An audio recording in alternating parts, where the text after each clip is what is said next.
إلهي لست للفردوس أعلى ولا أقوى على نار الجحيم الله فهب لي التوبة واغفر ذنوبي فإنك غافر الذنب العظيم إلهي لست للفردوس أعلى.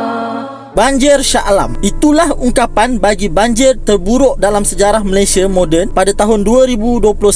Musibah banjir yang melanda Malaysia sekarang ini susulan hujan lebat yang berterusan di kawasan-kawasan semenanjung Malaysia bermula dari tarikh 17 dan 18 Disember yang lalu. Di samping musim monsun, masalah banjir di Malaysia hari ini tidak hanya berlaku di pantai timur, malah turut melibatkan kawasan yang tak terjangka seperti Selangor. Contohnya di Lembah Kelang, Shah Alam, Sepang, Petaling dan banyak lagi kawasan yang berada dalam status terjejas. Lebih memburukkan keadaan apabila fenomena air pasang turut berlaku di sekitar kawasan banjir. Perkara ini mengejutkan seluruh rakyat Malaysia, terutama penduduk di Selangor, kerana selalunya fenomena banjir disebabkan monsun hanya berlaku di negeri pantai timur seperti Pahang, Terengganu dan Kelantan. Dalam keadaan tidak bersedia menghadapi banjir ini, penduduk Selangor ada yang kehilangan orang tersayang serta kerosakan harta benda secara total. Beberapa pakar seperti pakar geologi dan kaji cuaca menyifatkan antara punca utama berlakunya banjir adalah aktiviti penebangan hutan. Pengabaian aspek pemeliharaan alam sekitar seperti tidak menanam semula pokok yang ditebang, mengurangkan kawasan tadahan air setiap kali hujan melanda. Hutan adalah nadi kehidupan, walaupun sesetengah pihak berpandangan bahawa aktiviti penebangan hutan ini wajar dilakukan bagi memenuhi keperluan perabot dan pembangunan. Namun, hutan yang ditarah perlulah ditanam semula. Kita perlulah contohi Singapura. Mereka akan menanam semula pokok yang ditebang kerana mereka tahu setiap kali hujan melanda,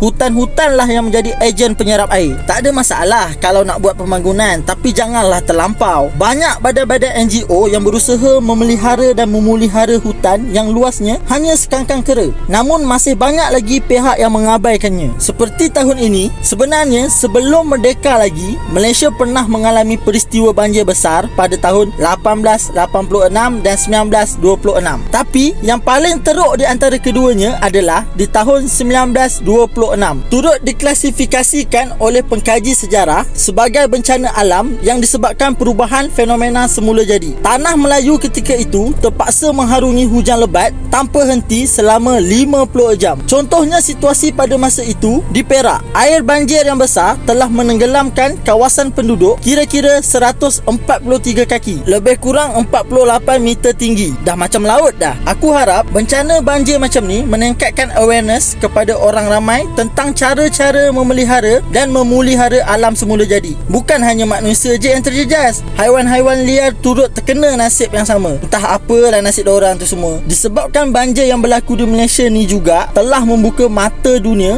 dan ada yang bersimpati dengan nasib rakyat Malaysia. Ada juga yang menawarkan bantuan sukarelawan dan menghantar keperluan asas kepada mangsa-mangsa banjir. Seperti Iran yang menawarkan pasukan mencari dan menyelamat. UAE menghantar barangan asas dan perubatan. Singapura menyumbangkan dana sebanyak lebih RM200,000. Malah banjir di Malaysia juga turut menarik perhatian wakil daripada jenama iPhone terkenal iaitu Apple untuk menyumbangkan bantuan kemanusiaan. Di media sosial juga, YouTuber-YouTuber luar negara seperti Indonesia, Turki, Qatar, Thailand yang memberikan kata-kata semangat buat mangsa-mangsa banjir. Mereka juga membuat hashtag Pray for Malaysia, mendoakan semoga semua yang terlibat selamat daripada banjir. Kami, tim Monkey Moss juga ingin mengambil kesempatan dalam video kali ini untuk mendoakan semoga semua urusan menyelamat dipermudahkan, air banjir surut secepat mungkin dan semoga semua makhluk dilindungi olehnya. Hashtag Pray for Malaysia.